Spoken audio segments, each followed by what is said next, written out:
Good morning Jaisalmer. रात्रभर प्रवास करून दमून सकाळ सकाळी आम्ही गोल्डन स्पाइस हॉटेलमध्ये चेक इन केलं.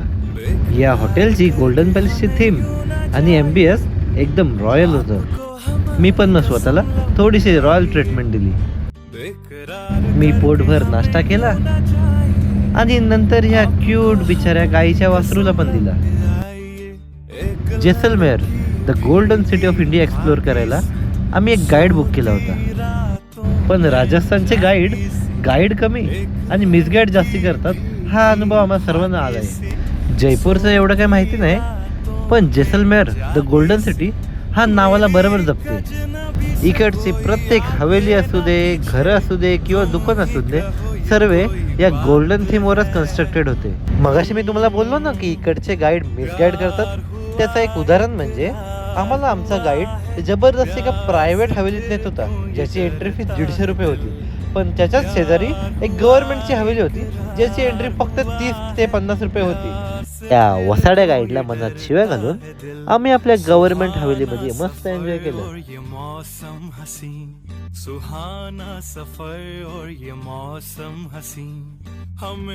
या हवेलीमध्ये असलेली ही सीलिंग ही खऱ्या सोन्याची बनलेली आहे. हवेलीमध्ये असलेलं कोरीव काम, तिचं डिझाईन आणि तिचं प्लॅनिंग सर्व एक नंबर होतं. हवेलीच्या टॉपवरून पूर्ण जैसलमेर सिटी आणि जैसलमेर फोर्टचा सुंदर व्ह्यू दिसतो.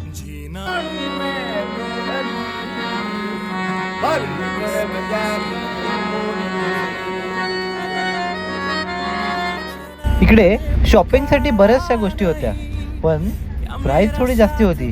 म्हणजे फॉर एक्झाम्पल हा एवढा सुंदर राजस्थानी घागरा हा 15,000चा होता. प्राइस ऐकून आमची पब्लिक एका होलसेलच्या दुकानात दिसली. जैसलमेरच्या गल्ली गल्लीतून फिरताना आम्हाला हे युनिक चित्रांकन केलेले लग्नपत्रिका घराबाहेर दिसल्या. जैसलमेरचा किल्ला हा राजा जयसिल भाटीच्या राज्यात बनवण्यात आला होता. या किल्ल्याचे वैशिष्ट्य हे की हा किल्ला बांधताना कोणत्याही सिमेंटचा वापर नव्हता केला गेला.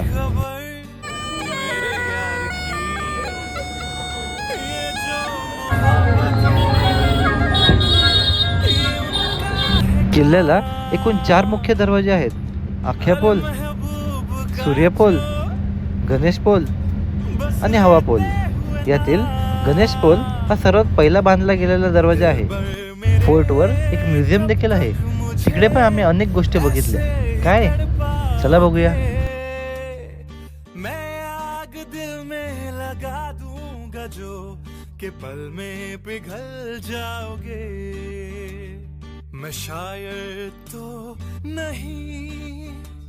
मैं शायद तो नहीं मगर जैसलमेरच्या सध्याच्या राजाचा फोटो पाहून आम्हाला पण थोडी राजासारखी फिलिंग आली. शेतात खूप डुक्कर आलेत हे फोनवर कळताच दादा बंदूक घेऊन शिकारीसाठी रेडी झाला. व्हॅलेंटाईन डेच्या तिला प्रेमाने शुभेच्छा देऊन आम्ही सर्व निघालो माझ्या पुढच्या स्पॉटवर. आता पुढे जे काही होणार होतं हे आमच्या लाईफचा फर्स्ट पण बेस्ट एक्सपिरियन्स होणार होतं. आम्ही करणार होतो डेझर्ट सफारी.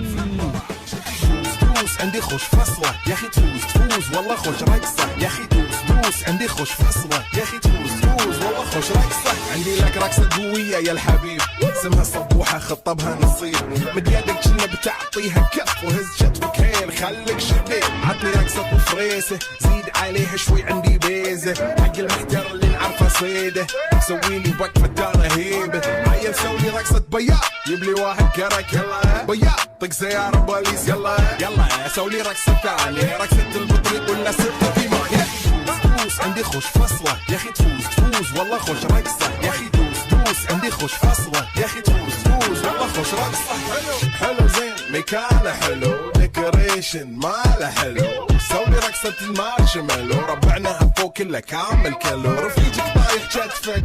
ही जीप सफारी वाटते त्यापेक्षा खूप जास्ती थ्रिलिंग आणि एक्साइटिंग होती. या सर्व जीप्सनी आम्हाला डेझर्टच्या मधोमध सोडलं. या जैसलमेरच्या गोल्डन डेझर्टचा ड्रोन शॉट घ्यायला पण खूप मजा आली. आमच्या पॅकेजमध्ये इन्क्लूड असलेल्या कॅमल राईडसाठी आम्ही सर्व एक्सायटेड होतो. माझ्या आयफोनचा आणि तिने प्रेमाने घेतलेल्या या सेल्फी स्टिकचा या ट्रिपमध्ये मी पुरेपूर वापर केलाय. सनसेटचा आनंद घेत मी आणि विशूनी ही कॅमेरा राईड एन्जॉय केली. पण ही राईड फक्त 5 मिनिटाची होती. काय करणार, पॅकेजवाली होती ना. आमच्या ग्रुपच्या 80 लोकांनी या बिचाऱ्या 4-5 उंटांचा घाम काढून टाकला. हे उलट्या रडल्या बघ काकू तुझ्या बसलेली.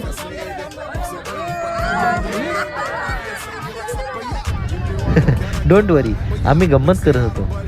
माझा या पॅकेजच्या उंटातून पोट नव्हता भरला, त्यामुळे मी आणखी एकदा पैसे भरून एकदम थ्रिलिंग राईडसाठी निघालो.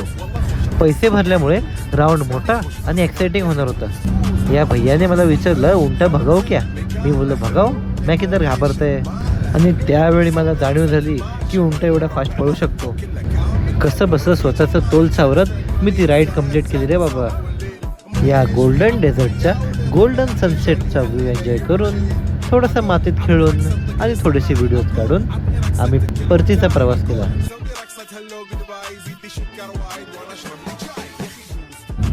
डेझर्ट सफारीवरून परत आल्यावर आमचा खास राजस्थानी स्टाईलमध्ये वेलकम आणि कल्चरल प्रोग्राम होणार होता.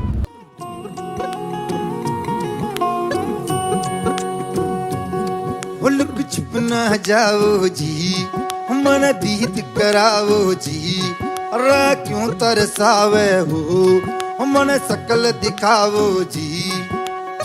थारी शरारत सब जानू मैं तो धरी,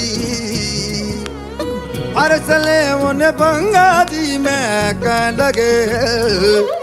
मर बिगड़ में जागी धोकनी रे, चंदा में थारी चांदनी, मन दामन में बाती खुशी रे. झुम झुम झुम झुम झुम झुम,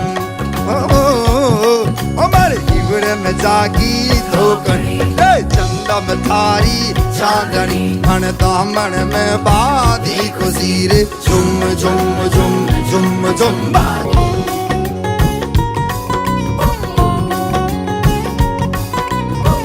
खरंच हा जीव धोक्यात घालून आगीचा खेळ खेळणाऱ्याला मानला पाहिजे. सर्वांना त्याचा परफॉर्मन्स खूप आवडला, त्यामुळे त्याला बरंच बक्षीस भेटले. यानंतर परत बरेचसे राजस्थानी गीत सादर करण्यात आले. गाण्यांचा आनंद घेऊन झाल्यावर चिपल्या आणि टाळ्यांची जुगलबंदी झाली.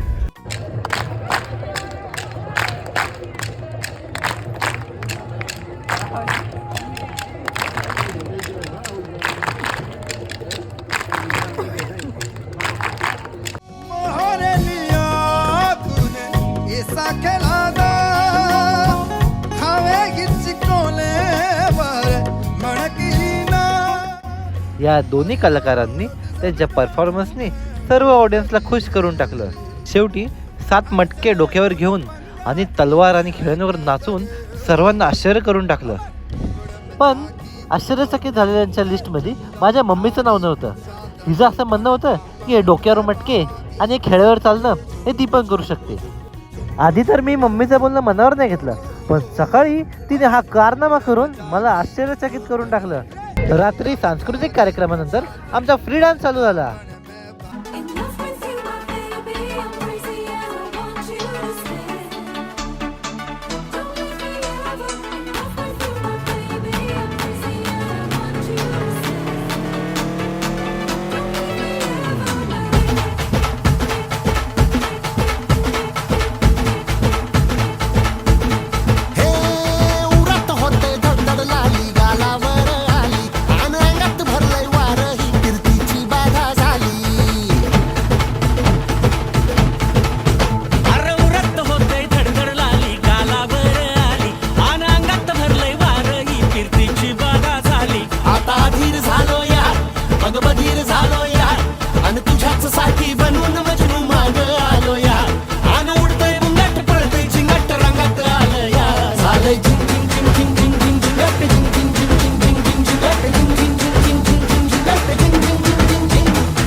काकांना काकींसोबत नाचायला बोललो तेव्हा काका म्हणतात की मला नाचता येत नाही, पण या राजस्थानी सोबत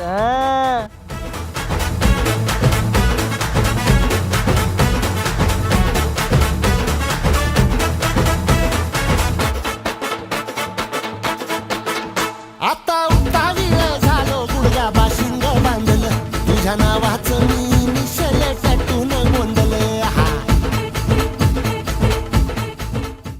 आज नाचून धमाल मस्ती करून सर्व दमले होते, त्यामुळे जेवून सर्व लगेच झोपायला गेले.